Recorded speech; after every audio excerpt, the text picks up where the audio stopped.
परमेश्वर, हम आपका हृदय से धन्यवाद करते हैं क्योंकि आप बहुत महान हैं और आपका प्रेम अद्भुत है और आपकी सामर्थ हमारी निर्बलता में सिद्ध होती जाती है, क्योंकि आपने हमसे प्रेम किया है और आप हमें अपने प्रेम के कारण अपनी सामर्थ के द्वारा हमें छुटकारा देते हैं। यदि आप हमें ना छुड़ाएं तो हम छूट नहीं सकते। आप हमें मृत्यु के वश से छुड़ाते हैं और हमें सब समस्याओं में से निकालते हैं, ताकि हम अपने जीवन में इस बात को देख सकें और इस बात के गवाह बन सकें कि परमेश्वर छुड़ाता भी है, बढ़ाता भी है, चलाता भी है और हमारी हर आवश्यकता को जानता है और उसे पूरा भी करता है, ताकि प्रभु हमारा जीवन आप पर निर्भर हो और आपकी सामर्थ्य हमारे जीवन में प्रकट होती रहे, ताकि आपकी महिमा हो। धन्यवाद करते हैं इस प्रार्थना को आपके इकलौते पुत्र प्रभु यीशु मसीह के नाम से मांगते हैं, आमीन। Praise the Lord. परमेश्वर का धन्यवाद करते हैं, उसकी बड़ाई करते हैं, क्योंकि वो अद्भुत युक्ति करने वाला, सामर्थ्य के बड़े बड़े काम करने वाला परमेश्वर है।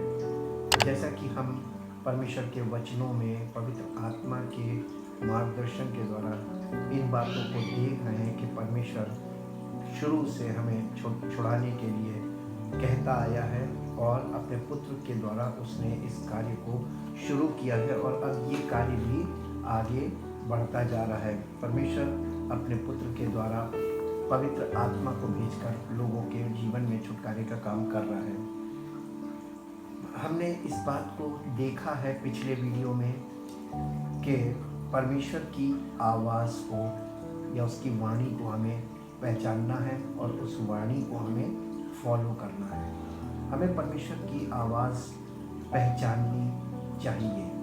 परमेश्वर की आवाज़, उसकी बातों के द्वारा हमें पता चल जाता है ये बात परमेश्वर की आत्मा के अलावा और कोई नहीं कर सकता।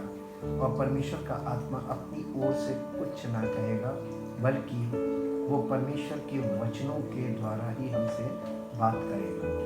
तो परमेश्वर की आत्मा की आवाज़ वचन के द्वारा हमारे हृदय में, हमारी आत्मा में हमें सुनाई देनी चाहिए। परमेश्वर की आत्मा की आवाज़ मनुष्य की आत्मा में ही आ सकती है, क्योंकि आत्मा की वाणी आत्मा में ही सुनाई देती है। लेकिन केवल उस मनुष्य की आत्मा में पवित्र आत्मा की आवाज़ सुनाई देगी जिसकी आत्मा में प्रभु यीशु मसीह के द्वारा जीवन का संचार होगा, सबकी आत्मा में नहीं।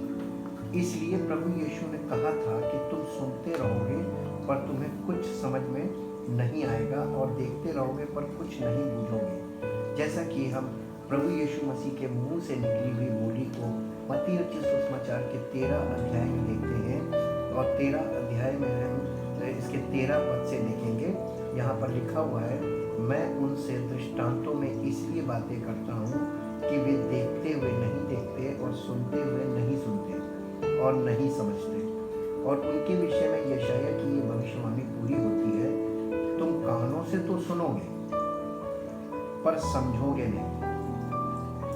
आज लोग परमेश्वर का वचन सुन रहे हैं, टीवी पे, मोबाइल में, तमाम तरीके से हर स्रोतों से सुन रहे हैं। लेकिन सवाल ये उठता है कि कानों से तो सुन रहे हैं, लेकिन माइंड में उसका क्या प्रभाव पड़ रहा है, यानी वो समझ रहे हैं कि नहीं समझ रहे हैं। ये क्योंकि यहाँ पर लिखा तो कानों से तो सुनोगे पर समझोगे नहीं, और यही हो रहा है। आज लोग कानों से तो सुन रहे हैं लेकिन समझ कुछ नहीं रहे, और आंखों से तो देख रहे हैं बड़े बड़े काम, और परमेश्वर के वचन में जैसा लिखा वैसा हो रहा है, देख रहे हैं और सुन रहे हैं, पर तुम्हें ना सूझेगा। लेकिन किसी को कुछ सूझ नहीं रहा है कि ये ऐसा क्यों हो रहा है, क्योंकि इन लोगों का मन, समस्या यहाँ लिखी हुई है, क्योंकि इन लोगों का मन मोटा हो गया है और वे कानों से ऊंचा सुनते हैं और इन्होंने अपनी आंखें मूंद ली हैं। कहीं ऐसा ना हो कि वे आंखों से देखें और कानों से सुने और मन से समझें और फिर जाए का मतलब मन फिरा लें और मैं उन्हें चंगा करूं। पर लिखा है 16वें पद में लिखा, पर धन्य है तुम्हारी आंखें कि वे देखती हैं और तुम्हारे कान कि वे सुनते हैं। धन्य हैं वे लोग जो परमेश्वर की आत्मा की आवाज़ को सुन रहे हैं और पवित्र आत्मा के द्वारा जो परमेश्वर कार्य कर रहा है उन्हें देख रहे हैं। क्योंकि मैं तुमसे सच कहता हूँ कि बहुत से भविष्यवक्ताओं ने और धर्मियों ने चाहा कि जो बातें तुम देखते हो देखें पर ना देखें, और जो बातें तुम सुनते हो सुने पर ना सुने। बहुत से लोगों ने ये बात की चाहत की कि जो आज हम देख रहे हैं, जो मसीह के लोग देख रहे हैं और सुन रहे हैं, उनको सुनना भी चाहते हैं और देखना भी चाहते हैं, लेकिन उनके लिए ये संभव नहीं है। लेकिन हम धन्यवाद करते हैं कि हम वो आशीषित लोग हैं कि हम उसके वचन को सुनकर समझ पा रहे हैं और उसकी सामर्थ के काम हमारे जीवन में हो रहे हैं, ताकि हम उसके गवाह बनते जाएं और हमारा जीवन उसकी महिमा का कारण बने। व्यवस्था विवरण की पुस्तक 29 अध्याय के 2 पद में ऐसा लिखा हुआ है। व्यवस्था विवरण की पुस्तक 29 अध्याय और उसके 2 पद में यहाँ पर ऐसा लिखा हुआ है। 2 पद से पढ़ेंगे, 2 पद से व्यवस्था विवरण 2 पद से 4 पद तक। और यहाँ लिखा हुआ है, फिर मूसा ने सब इजराइलियों को बुलाकर कहा, जो कुछ यहोवा ने मिस्र देश में तुम्हारे देखते फिरौन और उसके सब कर्मचारियों और उसके सारे देश से किया, वो तुमने देखा है। वे बड़ी बड़ी परीक्षाएं और चिन्ह और बड़े बड़े चमत्कार तेरी आंखों के सामने हुए, परंतु यहोवा ने आज तक तुमको ना तो समझने की बुद्धि और न देखने की आंखें और न सुनने के कान दिए। यानी परमेश्वर यहाँ पर उन लोगों को सब कुछ देखा, उन्होंने सुना, उन्होंने, लेकिन उनके पास क्या चीज़ नहीं थी, समझा नहीं कि परमेश्वर ने किया है। वो ये सोच रहे थे कि हो गया, बस झटके से हो गया। और यही मानसिकता आज के लोगों में फिर से पाई जाती है। यिर्मयाह नबी की पुस्तक उसके 5 अध्याय के 20 पद से देखेंगे। यिर्मयाह नबी की पुस्तक और उसका 5 अध्याय और उसके 20 पद से देखेंगे। 5 अध्याय के 20 पद से 31 पद तक यहाँ इस प्रकार से लिखा हुआ है। 20 पद से अपने लोगों को परमेश्वर की चेतावनी। परमेश्वर शुरू से ये जितनी भी भविष्यवाणी की पुस्तक है, ये चेतावनी की किताब है। इसमें चेतावनियाँ दी हुई हैं। याकूब के घराने में ये प्रचार करो और यहूदा में ये सुनाओ, हे मूर्ख और निर्बुद्धि लोगों, तुम जो आंखें रहते हुए नहीं देखते, जो कान रहते हुए नहीं सुनते, ये सुनो, यहोवा की ये वाणी है। क्या तुम लोग मेरा भय नहीं मानते? प्रश्न कर रहा परमेश्वर, क्या तुम लोग मेरा भय नहीं मानते? क्या तुम मेरे सम्मुख नहीं थरथराते? मैंने बालू को समुद्र की सीमा ठहराकर युग युग का ऐसा बांध ठहराया कि वो उसे पार ना कर सके, और चाहे उसकी लहरें भी उठे तो भी वे प्रबल ना हो सके, या जब वे गरजें तो भी वे उसको ना पार कर सके। पर इस प्रजा को हठीला और बलवा करने वाला पर इस प्रजा का हठीला और बलवा करने वाला मन है। इन्होंने बलवा किया और दूर हो गए हैं। वे मन में इतना भी नहीं सोचते कि हमारा परमेश्वर यहोवा तो बरसात के आरंभ और अंत दोनों समयों का जल समय पर बरसाता है और कटनी के नियत सप्ताहों को हमारे लिए रखता है, इसलिए हम उसका भय माने। परंतु तुम्हारे अधर्म के कामों ही के कारण वे रुक गए, और तुम्हारे पापों ही के कारण तुम्हारी भलाई नहीं होती। पापों के कारण हमारी भलाई नहीं होती। मेरी प्रजा में दुष्ट लोग पाए जाते हैं, जैसे चिड़ी मार ताक में रहते हैं, वैसे ही वे भी घात लगाए रहते हैं। वे फंदा लगाकर मनुष्यों को अपने वश में कर लेते हैं। जैसा पिंजड़ा चिड़ियों से भरा हो, वैसे ही उनके घर छल से भरे रहते हैं। इसी प्रकार वे बढ़ गए और धनी हो गए हैं। वे मोटे और चिकने हो गए हैं। बुरे कामों में वे सीमा को पार कर गए हैं। वे न्याय, विशेष करके अनाथों का न्याय नहीं चुकाते, इससे उनका काम सफल नहीं होता। वे कंगालों का हक भी नहीं दिलाते। इसलिए यहोवा की ये वाणी है, क्या मैं इन बातों का दंड ना दूं?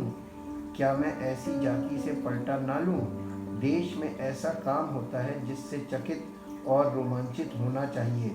भविष्यवक्ता झूठ मूठ भविष्यवाणी करते हैं और याजक उनके सहारे से प्रभुता करते हैं। मेरी प्रजा को ये भाता भी है, परंतु अंत के समय में तुम क्या करोगे? सवाल अब यहाँ पर खड़ा किया गया कि अंत के समय में तुम क्या करोगे, जब प्रभु यीशु मसीह इन सब भविष्यवाणियों को, जो लोगों के सामने झूठी भविष्यवाणियाँ हो रही हैं और याजक छल से काम कर रहे हैं और लोगों को बेवकूफ़ बना रहे हैं, ये सब चीज़ें अंत के दिनों में सब फेल हो जाएगा और ये सब लोग करते रहेंगे, लेकिन इसका कोई रिजल्ट उनको नहीं मिलेगा।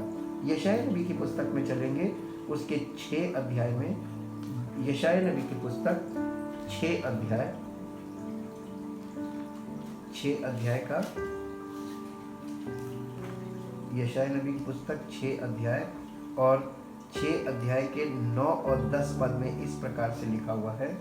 6 अध्याय उसका 9 और 10 पद यहाँ पर लिखा हुआ, उसने कहा, जा और इन लोगों से कह, सुनते ही रहो परंतु ना समझो।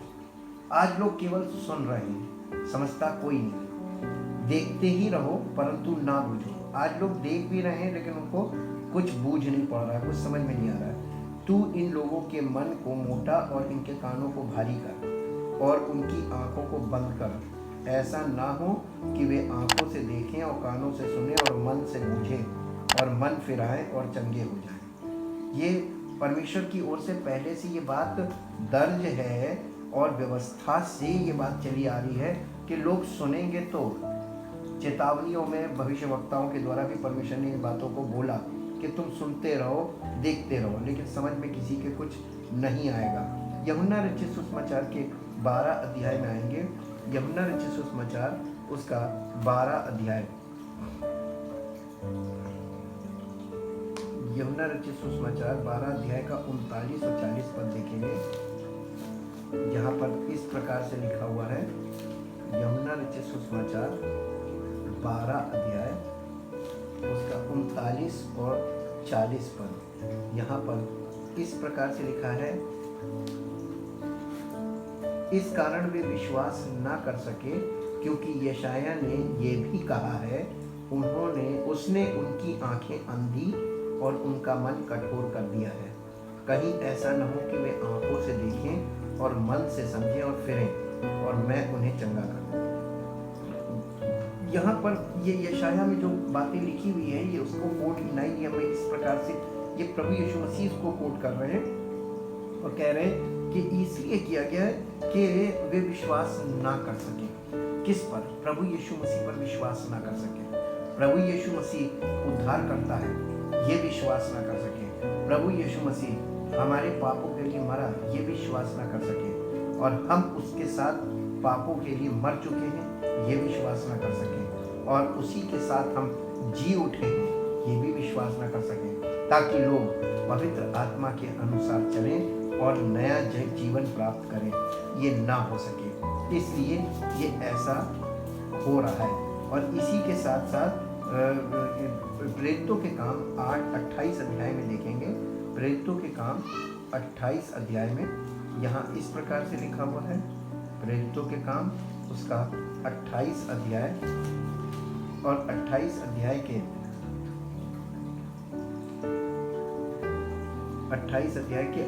23 पद से पढ़ेंगे और यहाँ पर लिखा, तब उन्होंने उसके लिए एक दिन ठहराया और बहुत से लोग उसके यहाँ इकट्ठे हुए और वो परमेश्वर के राज्य की गवाही देता हुआ और मूसा की व्यवस्था और भविष्यवक्ताओं की पुस्तकों से यीशु के विषय में समझा कर भोर से सांझ तक वर्णन करता रहा। नया नियम लिखा नहीं गया था। कहाँ से बता रहा था? भविष्यवक्ताओं की पुस्तकों से और व्यवस्था से, मूसा की व्यवस्था और भविष्यवक्ताओं की पुस्तकों से यीशु के विषय में समझा कर भोर से सांझ तक वर्णन करता रहा।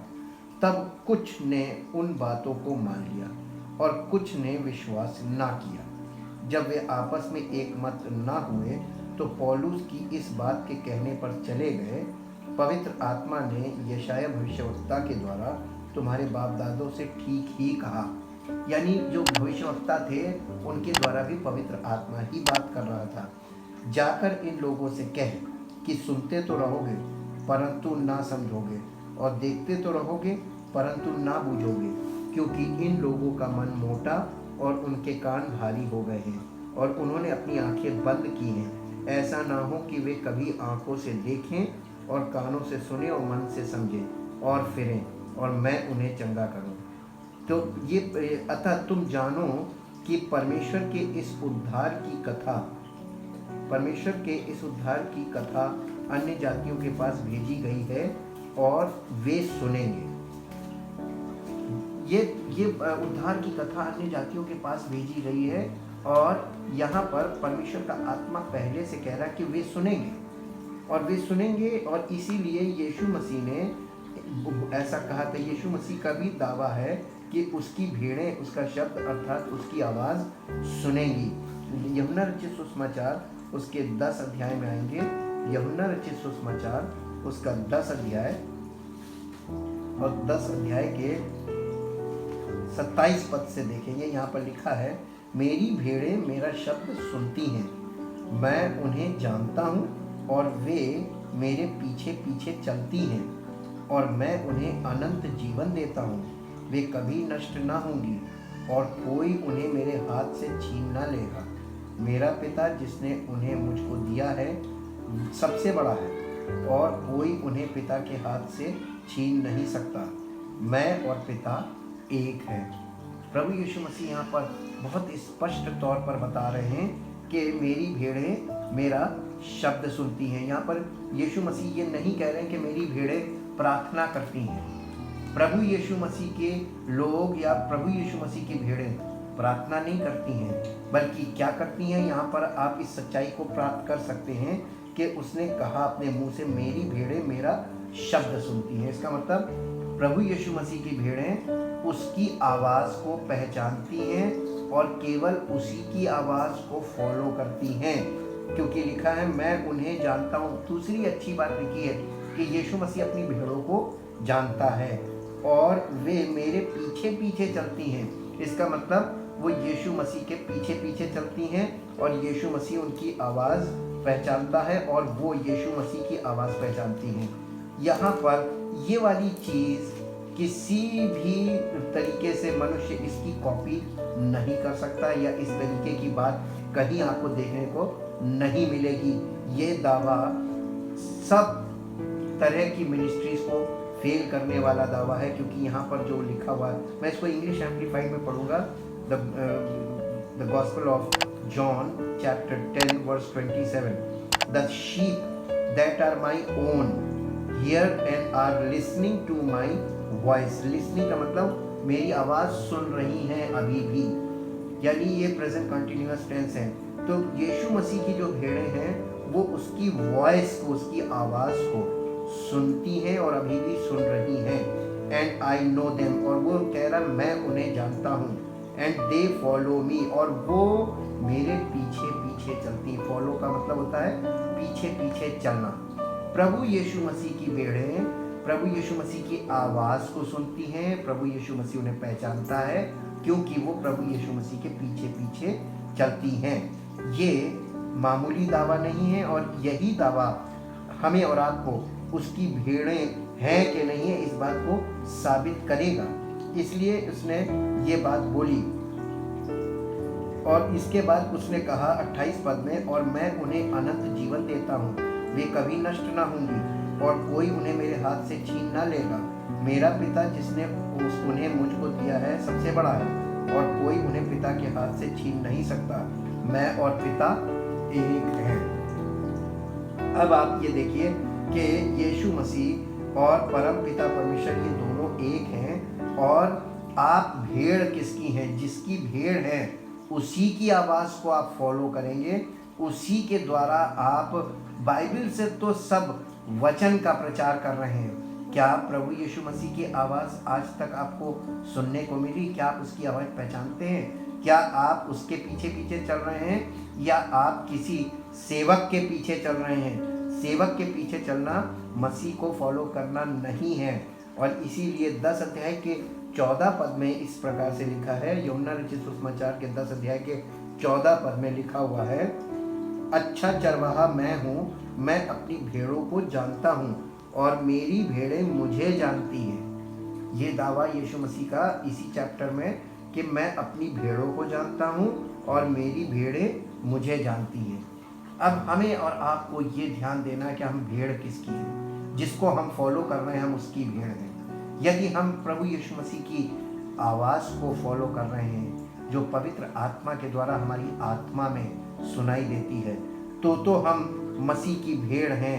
और अगर हम मसीह की भेड़ हैं तो हम किसी नियम को या किसी विधि को फॉलो नहीं करेंगे, बल्कि हम प्रभु यीशु मसीह को फॉलो करेंगे, उसकी आवाज़ को फॉलो करेंगे। और यहाँ पर लिखा हुआ है कि उसकी भेड़ों की पहचान क्या है, कि वो उसकी आवाज़ सुनकर चलेंगी और उसी के पीछे पीछे चलेंगी। वो प्रार्थना, जैसे लोग आज हर बात में प्रार्थना कर रहे हैं, मसीह की भेड़ें प्रार्थना से ज़्यादा उसके वचन को, उसकी आवाज़ को सुनने में विश्वास करेंगी। उसकी आवाज़ सुनने वाली उसकी भेड़ें हैं, और जो आवाज़ को नहीं सुन पा रहे हैं वो उसकी भेड़ों में से नहीं है। इसी 10 अध्याय के 26 पद में भी ऐसा लिखा है, यीशु मसीह ने कहा, परंतु तुम इसलिए विश्वास नहीं करते क्योंकि मेरी भेड़ों में से नहीं हो। उस जमाने में वो यहूदी लोग जो उसके पास खड़े हुए थे उनसे साफ उसने कहा, तुम मुझ पर विश्वास इसलिए नहीं करते हो क्योंकि तुम मेरे भेड़ों में से नहीं हो।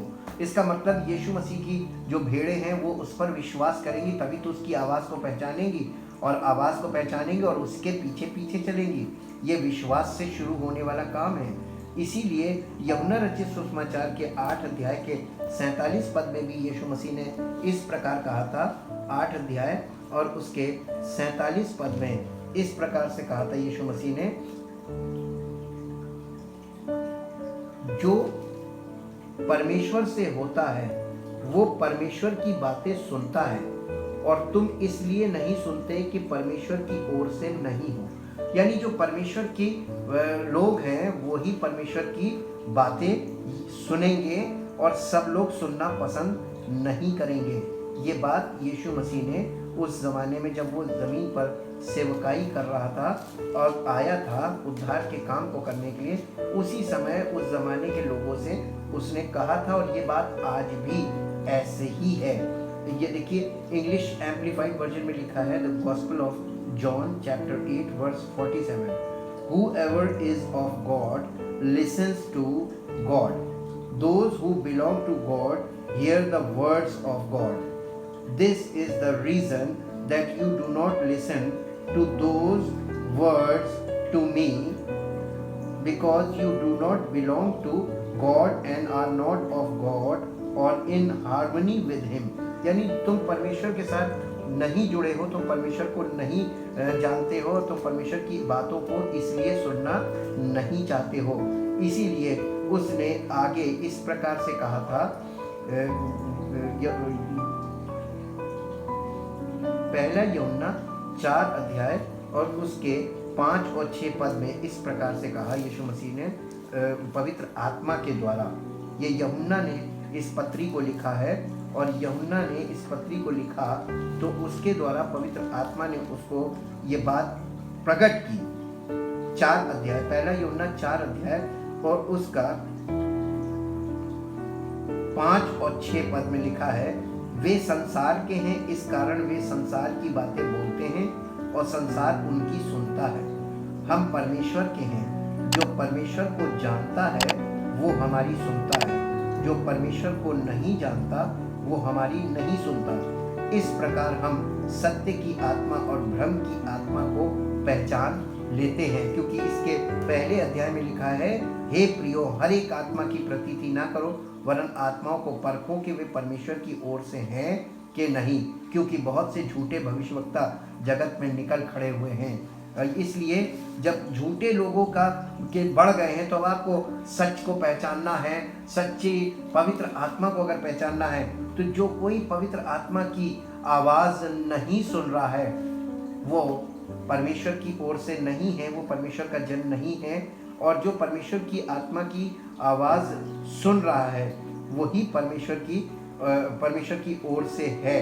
और इसीलिए इस अध्याय में यूहन्ना रचित सुसमाचार के 10 अध्याय में हम ये देखते हैं, पहले पद से अगर देखें तो चरवाहा और भेड़ों का दृष्टांत हेडिंग लिखी हुई है, मैं तुमसे सच सच कहता हूँ कि जो कोई द्वार से भेड़शाला में प्रवेश नहीं करता परंतु किसी दूसरी ओर से चढ़ जाता है वो चोर और डाकू है। परंतु जो द्वार से भीतर प्रवेश करता है वो भेड़ों का चरवाहा है। उसके लिए द्वारपाल द्वार खोल देता है और भेड़ें उसका शब्द सुनती हैं और वो अपनी भेड़ों को नाम ले लेकर बुलाता है और बाहर ले जाता है। जब वो अपनी सब भेड़ों को बाहर निकाल चुकता है तो उनके आगे आगे चलता है और भेड़ें उसके पीछे पीछे हो लेती हैं, क्योंकि वे उसका शब्द पहचानती हैं। क्योंकि प्रभु यीशु मसीह की भेड़ें उसका अपने अपने चरवाहे की आवाज़ पहचानती हैं। आज आप किस आवाज़ को फॉलो कर रहे हैं और आप किसकी भेड़ बने हुए हैं? आपका चरवाहा कौन है? अब उल्टा हो गया है। अब चरवाहों पर परमेश्वर का निशाना है कि आपका चरवाहा कौन है और आप किसकी भेड़ हैं और आप किसकी आवाज़ को फॉलो कर रहे हैं। परंतु वे पराये के पीछे नहीं जाएंगी। यीशु मसीह ने कहा था अपनी भेड़ों के लिए कि वो पराये के पीछे नहीं जाएंगी। ये पहचान है सच्चे चरवाहे की, सच्ची भेड़ों की, परंतु उससे भागेंगी क्योंकि वे परायों का शब्द नहीं पहचानती। आज लोग परमेश्वर के वचन को लेकर कोई भी व्यक्ति खड़े होकर प्रचार कर सकता है, लेकिन बिना पवित्र आत्मा के यदि कोई प्रचार करेगा तो उसके प्रचार से लोगों को कोई फर्क नहीं पड़ेगा, उनके अंदर विश्वास नहीं पैदा होगा, उनके जीवन में कोई काम नहीं होगा। और इसीलिए क्योंकि यहाँ पर यीशु मसीह ने कहा है कि परंतु वे पराये के पीछे नहीं जाएंगी परंतु उससे भागेंगी क्योंकि वे परायों का शब्द नहीं पहचानती। यीशु ने उनसे ये दृष्टांत कहा परंतु वे ना समझे कि ये क्या बातें हैं जो वो हमसे कहता है। उस ज़माने के लोग तो नहीं समझे थे और आज के ज़माने के लोग भी इन बातों को नहीं समझते कि वो ये क्या कहता है। लेकिन यहाँ पर उसने इस बात का पूरा भेद खोल दिया कि लोगों को वचन सुनाना नहीं है बल्कि लोगों को पवित्र आत्मा की आवाज़ सुननी है।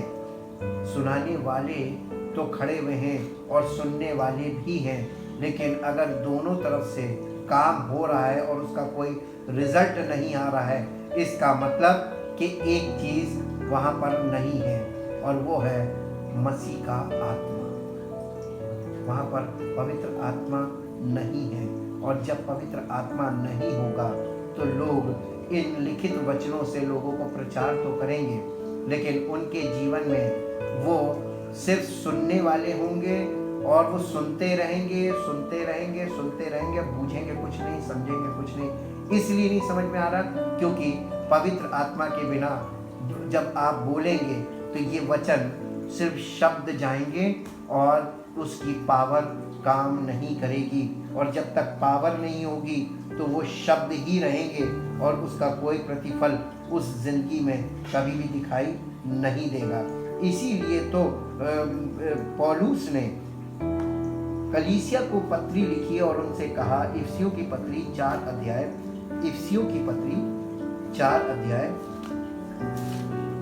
और उसके 17 पद से हम देखेंगे।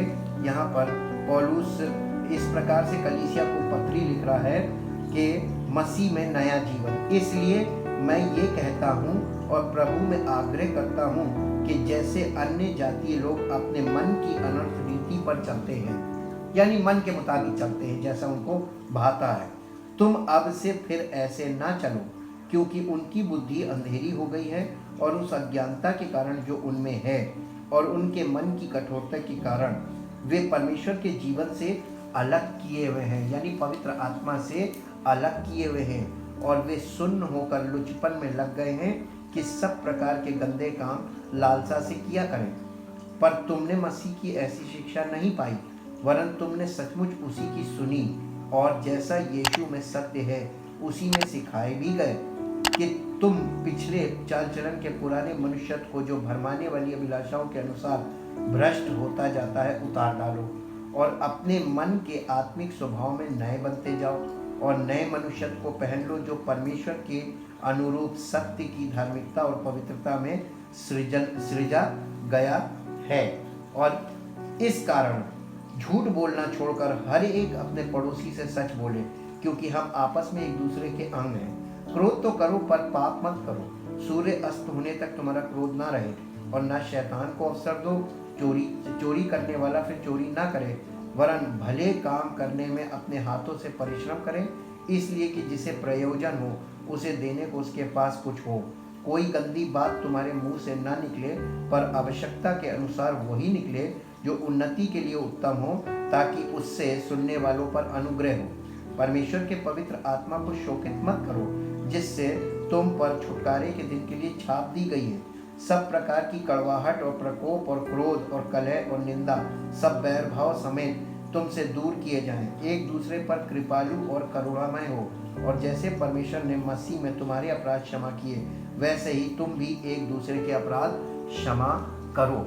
ये निर्देश हैं पवित्र आत्मा के अगुवाई में जीवन जीने के। इसीलिए कुलस्सियों की पत्री 2 अध्याय उसके 20 पद से देखेंगे। कुलस्सियों की पत्री 2 अध्याय और उसके 20 पद से मसीह के साथ मरना और जीना। जबकि तुम मसीह के साथ संसार की आदि शिक्षा की ओर से मर गए हो, तो फिर क्यों उनके समान जो संसार के हैं जीवन बिताते हो?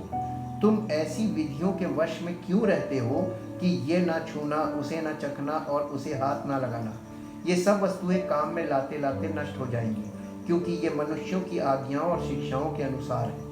इन विधियों में अपनी इच्छा के अनुसार गढ़ी हुई भक्ति की रीति और आत्महीनता और शारीरिक योगाभ्यास के भाव से ज्ञान का नाम तो है, परंतु शारीरिक लालसाओं को रोकने में इनसे कुछ भी लाभ नहीं होता है। यानी आप इस तरीके की बातें कि ये मत छूना, वो मत खाना, इसे मत चखना, ये सब करके आपके अंदर जो शारीरिक लालसाएं पैदा होती हैं उनको रोकने के लिए कोई ये बातें उन बातों को रोक नहीं सकती।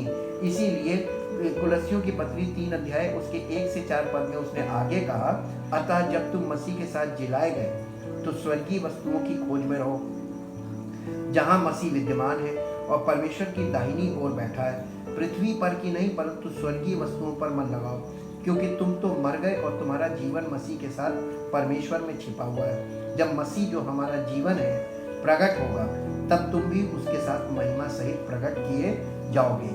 यीशु मसीह हमारा जीवन है, और अगर वो हमारे अंदर है तो हमारा जीवन कैसा होना चाहिए? थोड़ी देर के लिए अगर आप ध्यान करेंगे कि हम मसीह में हैं और मसीह हम में है, तो हमारा जीवन किस प्रकार का है? क्या जैसा परमेश्वर के वचन में वर्णन किया गया है वैसा है, या हमारा जीवन अलग है?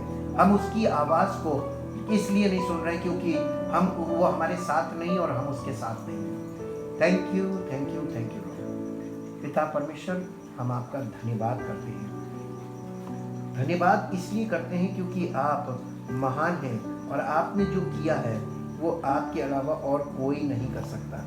परमेश्वर के वचन में इब्रानियों की पत्री 2 अध्याय और उसके पहले पद से हम 4 पद तक पढ़ेंगे।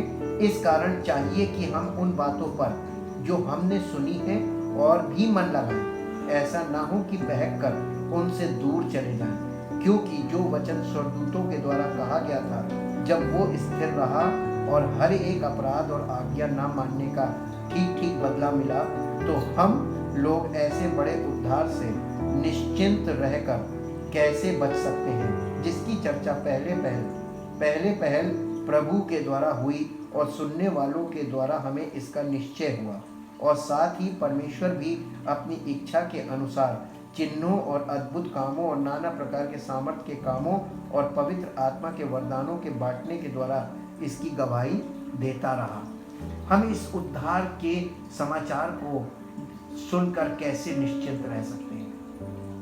Thank you Lord. यदि आज आपको परमेश्वर के इकलौते पुत्र प्रभु यीशु मसीह के द्वारा उद्धार का समाचार मिल रहा है, और अगर आप इन बातों को सुन रहे हैं और निश्चिंत हैं, तो आप ये जान लीजिए कि आपके जीवन में बहुत कठिन समय शुरू होने वाला है, क्योंकि प्रभु के उद्धार से हमें निश्चिंत नहीं रहना है।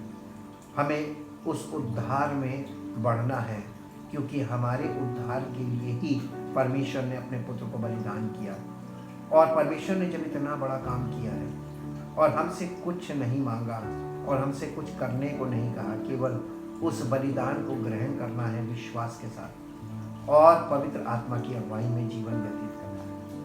Thank you, thank you, thank you God. जो लोग आज अपना जीवन परमेश्वर के इकलौते पुत्र प्रभु यीशु मसीह के आगे समर्पण करना चाहते हैं, यदि आप अपने आप को 100% समर्पण करेंगे तो परमेश्वर आपको 100% आशीषित करेगा।